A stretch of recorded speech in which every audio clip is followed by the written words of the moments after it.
Hello everyone, this is the Mental Health for Life channel. Some time ago, there was a debate about whether depression was a personality issue.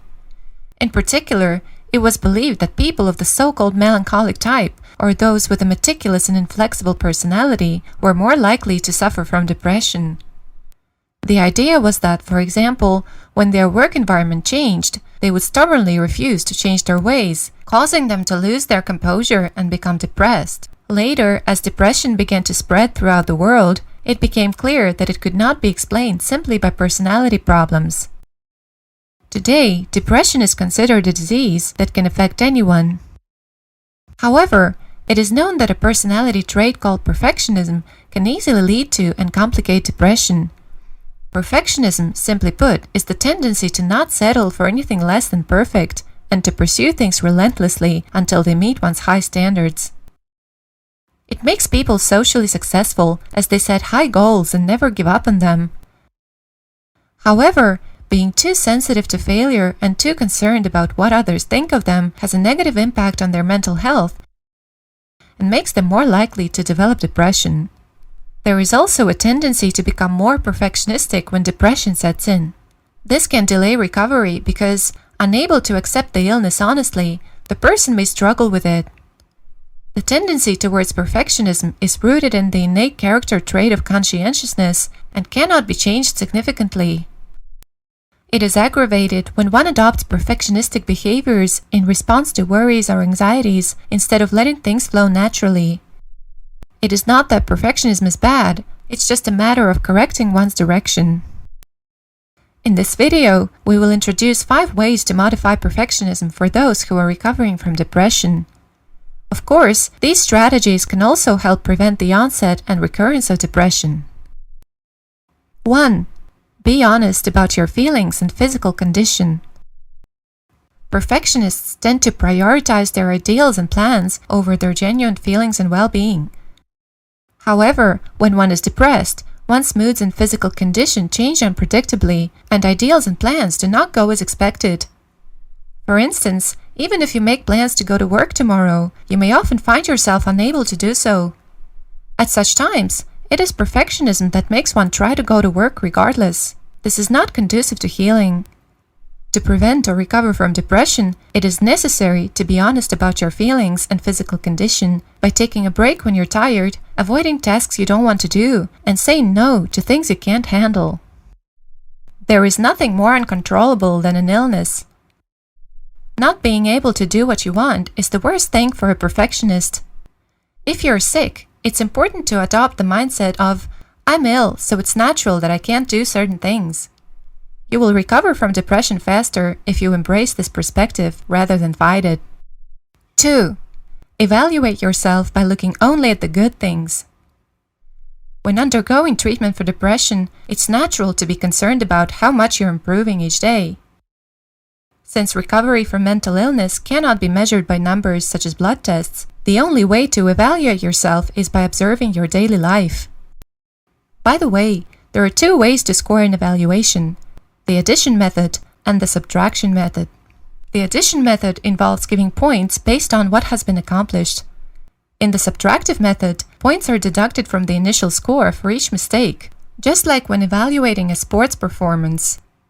In the addition system, a person's strengths stand out, and in the subtraction system, their weaknesses are highlighted. People with depression tend to self-evaluate using the subtraction system and tend to pick up only their shortcomings and become more disheartened. They might evaluate their own failures in a deductive manner, such as, I overslept this morning, I didn't take a bath, I overspent while shopping, and use these as reasons to blame themselves. This can further worsen their illness. It's important not to evaluate oneself using the subtraction method. Instead, evaluate yourself by adding up the good things you did, such as, I was able to go for a walk, I was not tired after meeting with friends, or I was able to sleep until morning. Since we tend to forget good memories, it may be a good idea to record them in a notebook or on your phone. However, if you keep a detailed record of every day, that would be going to the other extreme of perfectionism. Recovery from depression takes time, often months, so there may not be big changes every day. It is better to record only when something good happens, or to look back and record your experiences over a month, maybe right before your clinic visit. 3. When in trouble, say, "Oh well." If something is not going well, instead of dwelling on it, just say, "Oh well, it's okay." You might hear a voice inside you resisting this idea, saying, "I'm upset because I can't do that." However, one of the most commonly used treatments for depression, SSRI medication, has the effect of breaking the chain of negative thoughts. By increasing the amount of a substance called serotonin in the brain, it naturally leads to a, "Oh well, it's okay for now" attitude. Therefore, being able to say, "well, it's okay" when facing difficulties is considered to be the essence of curing depression. Try to develop a habit of saying, "Oh well, it's okay" to yourself, and enhance the effectiveness of your treatment. 4. The 60% principle.